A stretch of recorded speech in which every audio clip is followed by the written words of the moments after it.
आज्ञा नमस्कार। तृष्णा मीडिया तरफ आपण मानक अनेक अनेक शुभेच्छा और शुभकामना।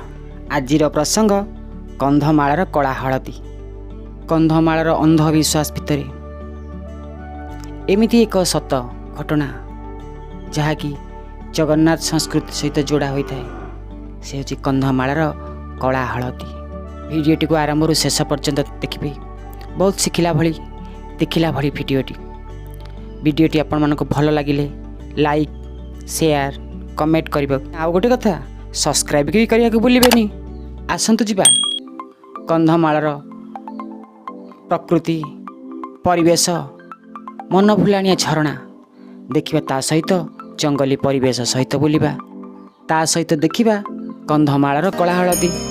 फुलबाणी सहरर आराध्य देवी माँ बरलाई पाखरे प्रथमे प्रणाम जनाई आमे बाहरिबा खजुरीपड़ा गाँव को बुलिबा आउ देखिबा कंधमालार कला हलदी।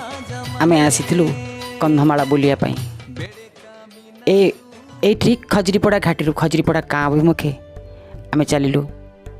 दुई पटरे बहुत घन जंगल, बहुत चढ़ईर चिरिंग चिरिंग शब्द। ता भितरे आमे आगक माड़ी चली था। देखिलु दुई जन अजना व्यक्ति कौन आपस कथबार्ता होउछंती। आमे तांका पाखरे मध्य पहुँचलु। आमे तांका सहित कथबार्ता हेलु। किछि कथबार्ता हेबा भितरे आमे कौन कहूचु ना से बुझुचंती ना तांका भाषा आमे बुझी पारुचु। जहा हाव भाव मुह ठार हाथ ठार रे तांका भाषा आमे बुझी पारथाउ, आम कथा मध्य से बुझी पारथांती। से भितरे आमे तांका पचारिथिलु, आज्ञा समस्ते कहते कंधमालार कला हलदी अच्छी, आमे से कला हलदी केमती देखिपारू टिके कि। कला हलदी कहवा पर से माने भितर केमती गोटे सिहरण सृष्टि होता। तापर दुई जन को अनाअनी हेले। से कौन भी कथबार्ता हेले। कथबार्ता है पर आमको हाथ ठारी डाकिले, आस। आमे तांको सहित चलिलु। किछि दूर को जिबा परे बुदा बुदिकिया हलदी गछ देखा जाउ थाए। आमे पत्ती पत्र को छिंडेकी नाकरे मारथाउ।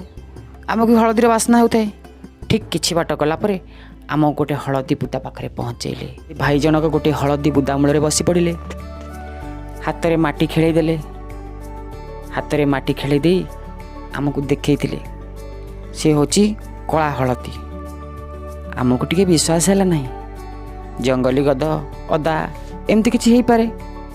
आमे तांको पचारिलु एक्चुअली कला हलदी बोली जानिबा केमती। से आमको ता पूर्व आम कला हलदी विषय कि जानी। आमे गोटे खातारू किछि पेपर चिरी तांको देलु। से पेपर गोटे पाखरे किछि हलदी गार टाणी देथिले। तापरे आमे देखिथिलु शेष पर्यंत हलदी भिजी जाइतिला। तापरे आमे तांको कहिथिलु एक्चुअली हलदी आमको टिके परीक्षण कर देखाइबे कि।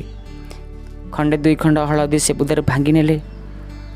कहले आम सहित आस। आमको भी ठाकी डाकिले। आमे तांको सहित पछे पछे गलु। तापरे कोन हला जानती। तापरे आमे से भाई सहित चलिलु।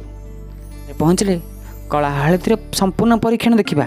एक्चुअली कंधमालारे एते अंधविश्वास जोटा कि आपण शुणिले कि आखिरे देखिले निजे भी विश्वास करि परिबेनी। एमती कि अंधविश्वास थाए। आपण जानती करमा पर्व माटी माँ को पूजा करा जाए। हाको कहती धरणी पेनुरो पूजा। गोटे साहाड़ा गछरे करमंगा डाल अँला डाल बौल गछर डाल बांधि दि जाए। ता मूल फूल धूप झुणा धूप लगाई पूजा करा जाए। माटी माँ को संतुष्ट करने को हेले गाँवर गोटे परिवार गोटे सदस्य सुस्थ सबल युवक को बलि मुंडे मुहरे बेक देखा पड़े। से माने बुझंती माटी माँ को वर्ष सारा फसल देवा हेले रक्त दरकार। से नर बलि पशु बलि दियंती। कहले देखी ए कि भली अंधविश्वास जो थे जड़े मनीषर जीवन भी जाऊँगी। घरे पहुँची गले जो आसी से जिनसटा तो देखी नवा। खंडे कदली पत्र उपरे साइती कर रखिले से कला हलदी को। गोटे ताला पकई दिगला। देखुंत ताला पकई ता पाखरे थुआगला। किछि समय भितर तालाटा फिटिଯିब। जंगलर जीवजंतु पाखरे एक कुहुक काठी बोली कहुए। आम मैंने शुणिथिबा जेजे माँ कहानी कही आम आगे କୁହୁକ କାଠି। ରିଅଲ୍ ସତ କଥା ଆଜ୍ଞା। ଏ ହଳଦୀଟିକୁ ଖଣ୍ଡେ ଥଣ୍ଟରେ ନେଇ ଚଢ଼େଇ ଯଦି ଶିକାରୀର ଫାଶରେ ପଡ଼ିଥିବା ଛୁଆ ହେଉ କି ତା ସାଙ୍ଗସାଥୀଙ୍କ ପାଖରେ ଲଗେଇ ଦିଏ ନା, ଫାଶ ଆପେ ଆପେ ଖୋଲିଯାଏ। ସେଥିପାଇଁ ଆକୁ କୁହୁକ କାଠି ମଧ୍ୟ କୁହାଯାଏ। ଦେଖିଲେ ନା ତାଲାଟା ଖୋଲିଗଲା। ଦ୍ୱିତୀୟ କଥା, ଯଦି କୌଣସି ପକ୍ଷୀ କି ପଶୁ ଲୁହା ପିଞ୍ଜରାରେ ପଡ଼ି ଯାଇଛନ୍ତି, କିଏ ଖଣ୍ଡେ ନେଇ ତା ପାଖରେ ଲଗେଇଦେଲେ ସେ ଲୁହଲାହବିକ ଅଂଶ ନଷ୍ଟ ହୋଇଯାଏ। ଠିକ୍ କାଠ କି ସୂତା ଭଳି ସେ ମେଲା ହୋଇଯାଏ। ପକ୍ଷୀମାନେ କି ପଶୁମାନେ ତା ଦେହରୁ ବାହାରି ଆସନ୍ତି। ଦେଖୁନାହାନ୍ତି, ଖଣ୍ଡେ ଦାମ୍ପୁଣ ମୁଁ ତା ପାଖରେ ରଖିଲି, ସେ କେମିତି ବହୁତ କମ୍ ସମୟ ଭିତରେ ସେ ବଙ୍କା ହୋଇଯାଉଛି ଆପେ ଆପେ। ଦେଖିଲେ ନା, ଦାମ୍ପୁଣଟା ବଙ୍କା ହୋଇଗଲା। ଆଉ କିଛି କର୍ପୂର ତା ପାଖରେ ମୁଁ ରଖୁଛି, ଦେଖନ୍ତୁ। ଦେଖିଲେ କର୍ପୂର ନା, କର୍ପୂର ତା ପାଖରେ ରଖିଲି। ଦେଖିଲେ ତ କର୍ପୂରଟା କେତେ ଜଲ୍ଦି ଜଳିଗଲା। ଇଏ କଳା ହଳଦୀର ଗୁଣ। ଜାଣିଛନ୍ତି, ଆଉ ଗୋଟେ କଥା ମୁଁ ଆପଣଙ୍କୁ ଭଳତି। କନ୍ଧମାଳରେ ଭଞ୍ଜବଂଶର ଶାସନ ସମୟରୁ ଭଞ୍ଜବଂଶର ରାଜାମାନେ ପୁରୁଷୋତ୍ତମ ରାଜାଙ୍କୁ ଏ କଳା ହଳଦୀ ଭେଟି ଲଗାନ୍ତି। ଦେବସ୍ନାନ ପୂର୍ଣ୍ଣିମା ପୂର୍ବରୁ ପୁରୁଷୋତ୍ତମ ଦେବଙ୍କ ପାଖରେ କଳା ହଳଦୀ ପହଞ୍ଚିଲେ ମହାପ୍ରଭୁ ଶ୍ରୀ ଜଗନ୍ନାଥ, ବଳଭଦ୍ର, ସୁଭଦ୍ରା, ସୁଦର୍ଶନ ଚତୁର୍ଦ୍ଧା ମୂର୍ତ୍ତି ଯେଉଁମାନେ ଏ କଳା ହଳଦୀର ପାଣିରେ ସ୍ନାନ କରନ୍ତି ଜଗନ୍ନାଥଙ୍କର ପୂଜା ପାଇଁ। ଆଉ ଦେବସ୍ନାନ ପୂଜାରେ ଏ କଳା ହଳଦୀର ବିଶେଷ ଭୂମିକା ଥାଏ। କେଉଁ କାଳରୁ ଏ ପ୍ରଥା ଚାଲି ଆସିଛି। ଆପଣଙ୍କୁ ଏ କଳା ହଳଦୀ ଦେଖି କେମିତି ଲାଗିଲା ଆପଣଙ୍କ ମତ ଜଣାଇବେ। ଭିଡ଼ିଓଟି ଭଲ ଲାଗିଥିଲେ ମତ ନିଶ୍ଚିତ ଜଣାଇବେ।